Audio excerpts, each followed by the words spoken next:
여러분 안녕하십니까? 황교안BC 뉴스투데이입니다. 먼저 오늘의 주요 뉴스입니다. 국민의당의 중재파 의원들이 당에 남는 쪽으로 가닥을 잡으면서 창당 작업 중인 통합 반대파는 원내 교섭단체 구성이 어려워지게 됐습니다. 민주당과 국민의당이 당원 당규를 자꾸 개정하면서 정당 민주주의를 해친다는 비판이 나오고 있습니다. 대기업과 공공기관에 이어 광주은행 등 금융기관에서도 채용 비리 의혹 사태가 적발되고 있습니다. 검찰 내 성추행 사건과 관련해 여성단체들이 철저한 진상규명과 재발 방지를 촉구했습니다.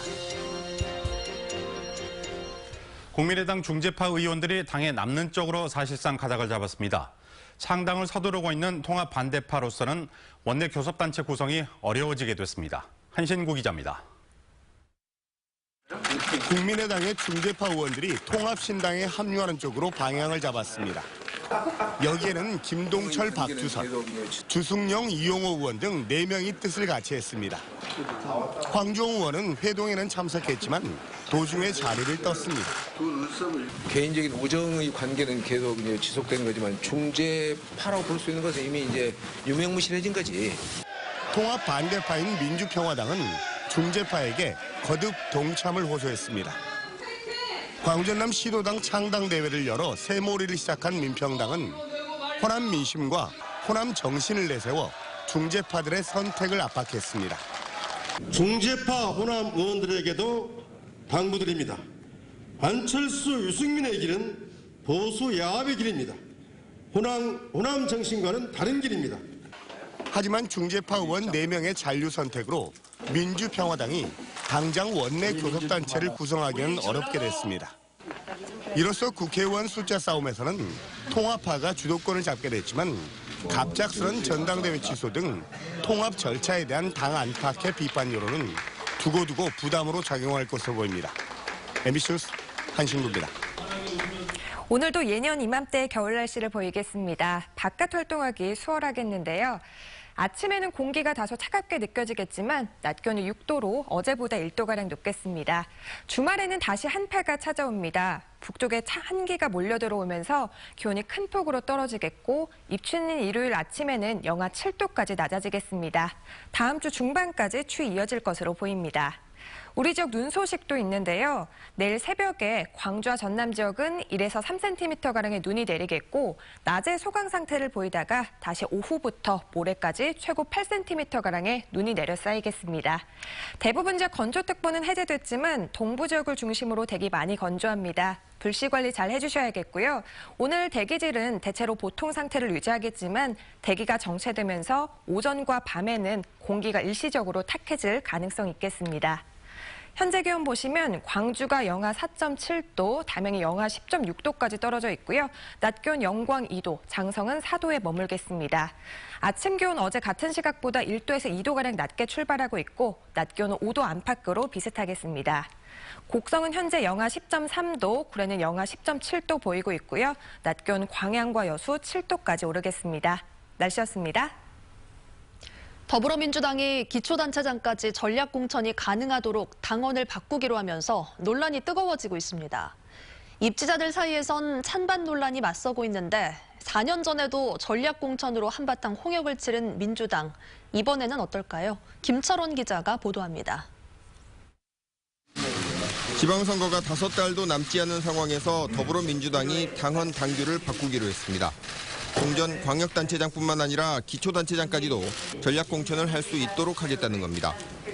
이 같은 중앙당의 입장에 민주당 입지자들이 술렁이고 있습니다. 지역에서 오랫동안 선거를 준비해온 후보자들이 많은데 경쟁해볼 기회조차 박탈하는 것이 정당하냐는 겁니다. 전혀 준비도 안 하고 있고 얘기도 안 되고 있고 거론도 안 되고 있는 인사를 느닷없이 전략공천한다는 거는 동의하기가 어렵지 않겠습니까? 지역에서 높은 지지율만 믿고 자기 사람 심기나 계파 챙기기 등 중앙당의 입김만 강화하려 한다는 의심의 눈초리도 있습니다. 반면 여성이나 정치 신인들을 중심으로는 전략공천을 더 확대해야 한다며 환영하는 입장도 있습니다.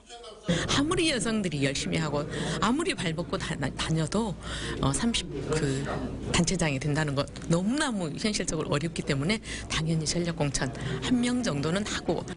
전략공천을 하더라도 민심이 제대로 반영될지 또 다른 후보들은 얼마나 수긍할 것인지 의심이 든다는 의견도 있습니다. 문제는 이것이 절차와 과정이 투명하게 진행되면 좋은데 사실상 마른 전략공천이라고 해놓고 늦게까지 끌다가 결국 누가 갔냐. 당대표하고 최고위원들이 나눠먹는 밀실공천이 되었기 때문에 그동안 전략공천이 효과를 발휘하지 못했습니다. 4년 전 광주시장 전략공천을 놓고 탈당과 무소속 출마 등 한바탕 홍역을 치른 민주당. 이번 지방선거에서도 전략공천의 적절성과 공정성 여부를 놓고 또다시 논란이 불가피해지게 됐습니다. MBC 뉴스 김철원입니다. 당원과 당규는 정당 안에서 헌법과 법률에 해당합니다. 그만큼 쉽게 바꿀 수 있는 게 아니란 이야기인데 선거나 통합을 앞두고 자꾸 개정하다 보니 정당 민주주의를 해친다는 비판이 나오고 있습니다. 이어서 윤근수 기자입니다. 바른정당과의 통합을 위해서 대표 당원을 정리하고 전당대회를 분산 개최할 수 있도록 보름 전에 당규를 개정했던 국민의당. 그래도 통합안이 부결될 수 있다는 우려 속에 이번엔 전당대회를 취소하고 전당원 투표로 통합을 결정하기 위해서 당헌 개정 카드를 꺼냈습니다. 통합 반대파들은 꼼수, 날치기, 독재 등 온갖 거친 말을 쏟아내며 안철수 대표를 공격했습니다. 무엇이 무서워서 전당대회도 못하는 당. 통합 찬성파들 사이에서도 안 대표가 통합이라는 목표 달성을 위해서 무리수를 두고 있다는 비판이 나옵니다. 민주당의 당헌 당규 개정도 지방선거를 목전에 두고 추진된다는 점에서 반발을 사고 있습니다. 당무위원회나 중앙위원회 의결 절차를 거치겠지만 당원들의 뜻이 왜곡될 수도 있기 때문입니다. 민주주의 원리에 크게 어긋난다라고 볼 수도 있을 것 같아서요. 좀 우려스러운 부분이 좀 있네요. 특히 당대표나 지도부가 자기 사람 심기 수단으로 전략공천을 악용할 수 있다는 점도 우려를 낳고 있습니다. 통합과 선거를 앞두고 급하게 추진되고 있는 두 정당의 당헌 개정은 정당 민주주의를 훼손한다는 비판과 함께 자칫 역풍에 직면할 수도 있습니다. MBC 뉴스 윤문수입니다. 지난달 민주당 권리당원에게 발송된 문자 메시지를 실제로 보낸 사람은 현직 정무직 공무원으로 확인됐습니다. 광주지방경찰청 등에 따르면 지난달 초 민주당 권리당원에게 발송된 문자 메시지의 실제 발신지가 광주시장 선거 출마가 유력한 A씨의 비서관인 정무직 5급 공무원으로 확인됐습니다. 또 어떤 방식으로 명단을 입수해 발송했는지와 개인의 동의 여부 등에 추가로 조사 중인 것으로 알려졌습니다. 6.13 지방선거에 출마하는 민중당 광주시당 후보자들이 합동 기자회견을 갖고 승리를 다짐했습니다. 민중당 광주시당은 민주성지인 광주는 시장 독단이 아닌 모든 계층, 계급 대표가 참여하는 공동 운영체제가 돼야 한다며 윤민호 위원장이 광주시장 선거에 출마하는 등 이번 지방선거에 21명이 출마한다고 밝혔습니다. 민간기업과 공공기관에서 있었던 불공정한 채용 의혹에 대해 얼마 전 보도해드린 바가 있습니다. 그런데 금융권도 예외가 아니었습니다. 시중은행과 함께 광주은행에서도 채용 비리 의심 사례가 적발돼 검찰에 고발됐습니다. 송정근 기자입니다. 지난해 우리은행을 시작으로 수면 위로 떠오른 금융권 채용 비리. 금감원이 추가로 하나국민, 광주은행 등 5곳에서 모두 22건의 채용 비리 의심 사례를 적발해 검찰에 고발했습니다. 광주은행의 경우 2015년 신입사원 채용 과정에서 고위 임원이 자기 친딸의 최종 면접 자리에 면접위원으로 참여한 게 적발됐습니다. 그 임원에 따른 최종 합격해 현재 은행에 다니고 있습니다. 하지만 이 같은 사실이 수개월 뒤에 알려지면서 광주은행은 해당 임원과 인사담당부장을 전보 조치했습니다. 광주은행은 모양새가 좋지 않은 건 사실이지만 대학 추천을 통해 외부 청탁의 가능성을 제거했고 1, 2차 면접 모두 블라인드 방식을 도입한 만큼 특혜는 없었다고 밝혔습니다. 하지만 이번에 함께 적발된 다른 은행들처럼 고위 임원진이 개입할 경우 블라인드 채용에 구멍이 뚫릴 수도 있다는 게 업계 안팎의 의견입니다. 실제 특혜가 있었는지 아니면 한 개인의 부적절한 일탈인지 진실은 검찰에서 가려지게 됐습니다. MBC 뉴스 송정근입니다. 광주와 전남 여성단체들이 최근 불거진 검찰 내 성추행 사건과 관련해 철저한 진상규명과 재발 방지를 촉구했습니다. 우리는 모두를 대신해 용기를 내어준 피해 검사에게 온 마음을 다하여 지지를 표하며 이제라도 우리 사회의 약자들에게 신뢰를 회복하고 정의를 실현하도록 검찰의 행보를 철저히 감시하고 피해 검사와 함께할 것이다. 이들은 성폭력 가해자를 처벌해야 할 검찰 내부에서 성추행 사건이 발생한 것도 모자라 문제 제기를 한 피해자에게 인사 불이익을 줬다는 의혹이 불거졌다며 철저한 진상규명과 함께 가해자 처벌, 조직문화 개혁을 요구했습니다. 시민사회단체가 광주 동구에서 최근 통과된 해병 전후회 지원 조례를 폐지할 것을 촉구했습니다. 참여자치 21은 동구의회가 최근 해병 전후회만을 특정해 예산을 지원하기 위해 조례를 제정했다며 특혜성, 선심성 조례를 즉각 폐기하고 주민에게 사과하라고 말했습니다. 또 이번 조례 제정은 적폐청산을 요구하는 촛불 시민들의 바람에도 역행하는 구시대적 작태라고 덧붙였습니다.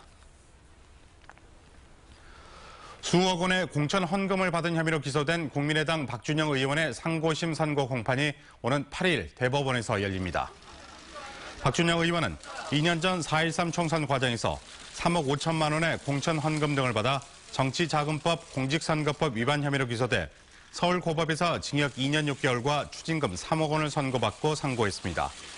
박준영 의원이 대법원 상고심에서도 벌금 100만 원 이상의 당선 무효형을 선고받으면 의원직을 상실하고 영암, 무안, 신안 선거구에서는 6.13 지방선거에서 재선거가 치러집니다.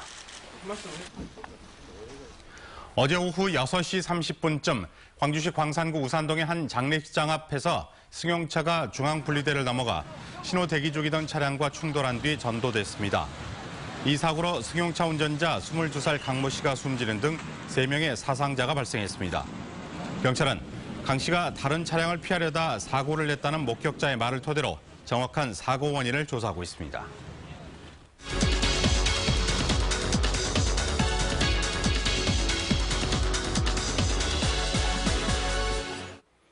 최근 우리나라 최초로 군납 방위사업 비리를 다룬 영화 1급 기밀이 개봉했습니다. 네, 영화는 내부 고발을 통해 방산 비리를 밝혔던 한 해군 소령의 실제 이야기를 재구성했는데요.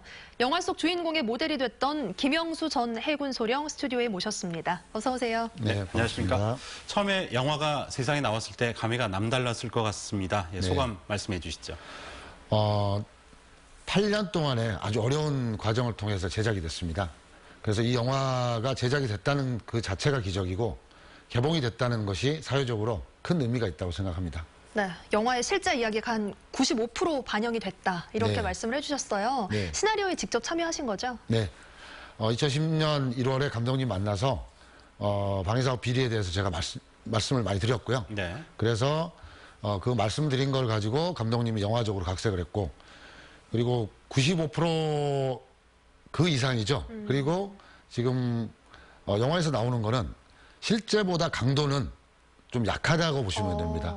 네, 실제는 훨씬 더 비리의 강도가 더 세다고 보시면 됩니다. 네, 그런 정도군요. 지난 2009년에 이 폭로를 처음에 하셨는데 그때 당시 현직 군인 신분으로 폭로하기가 쉽지가 않은 상황이었던 것 같거든요. 당시 상황을 말씀을 해주시죠.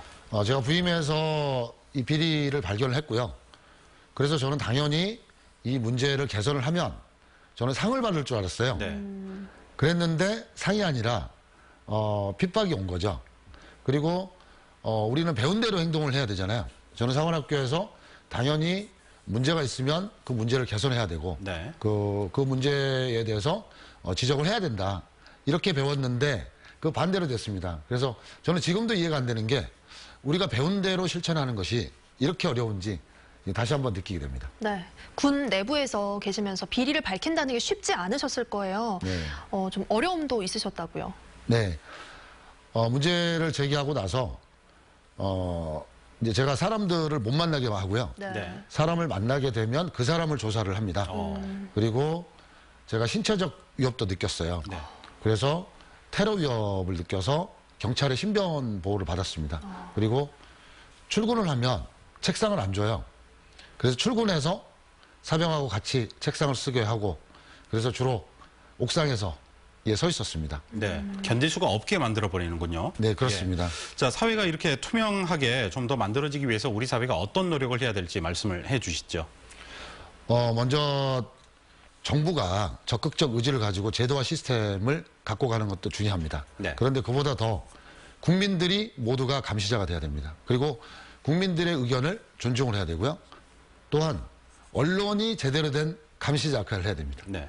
이 사건도 실은 제가 PD수첩을 찾아가기 전에 여러 언론과 방송사를 찾아갔어요. 네. 그런데 방송되기 바로 전에 전부 다 불방이 됐거든요. 네, 네.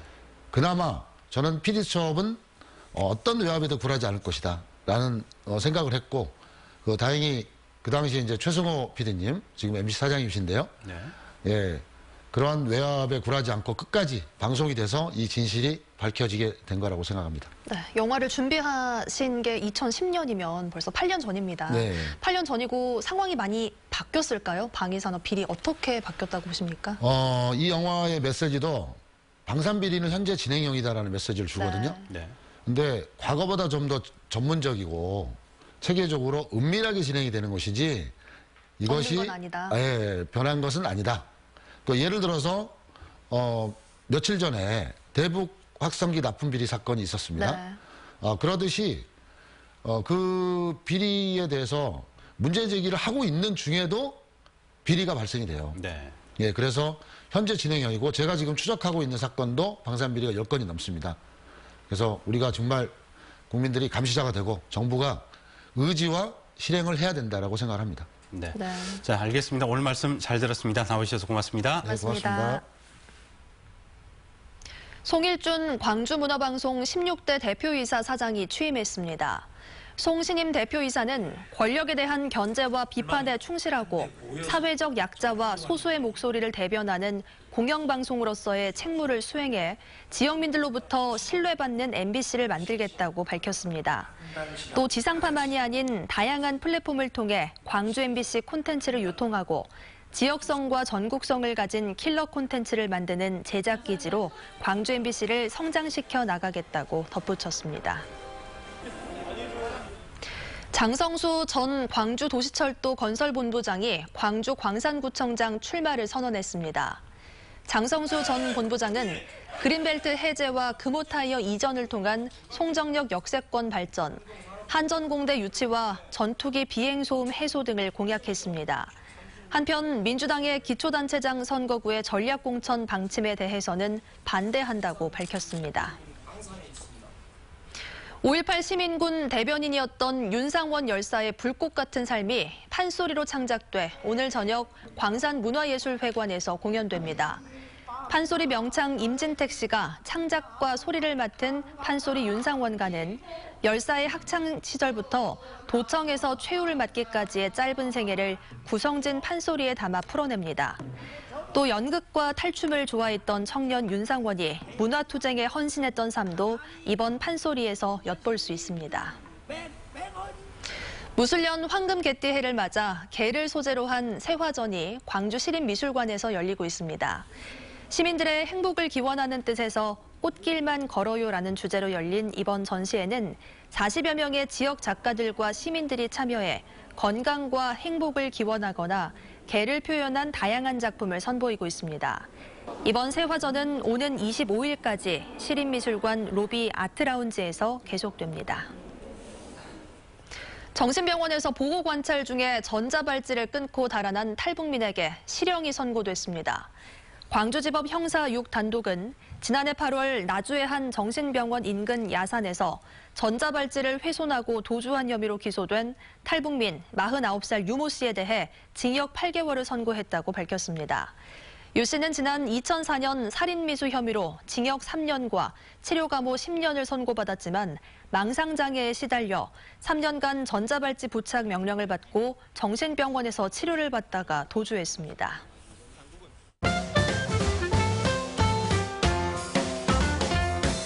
국내외 국립아시아 문화전당을 알릴 ACC 기자단을 오는 11일까지 모집합니다. 취재와 영상, 카드뉴스, 디자인, 해외팀 등 총 30여 명이고요. 국내외 대학생과 대학원생이 대상입니다. 지원 방법과 혜택 등의 문의는 국립아시아 문화전당 홈페이지를 참고하면 됩니다. 광주 사랑의 온도탑이 7년 연속 100도를 넘었습니다. 올해 희망 2018 나눔 캠페인에서 모인 성금은 총 53억 1,400만 원으로 목표액보다 1억 3천만 원가량 많았습니다. 광주 사회복지공동모금회는 성금을 저소득층 기초 생계비와 의료비, 청소년 급식비 등에 사용할 계획입니다. 한학자와 서예가에게 논어와 맹자, 한문, 서예를 익히는 나주향교 선비 문화학당이 개강했습니다. 나주향교는 과거 수많은 문장가들이 학문을 익힌 곳으로도 알려져 있는데요. 수업은 오는 12월까지 진행되며 나주 시민이면 누구나 무료로 참여할 수 있습니다.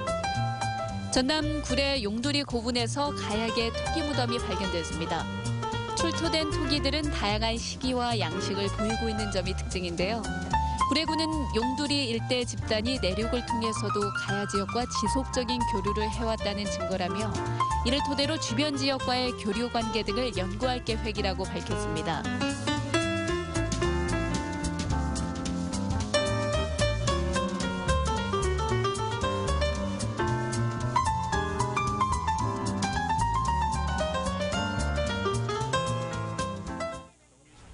네, 다음은 희망 2018 나눔 캠페인에 성금을 보내주신 분들입니다.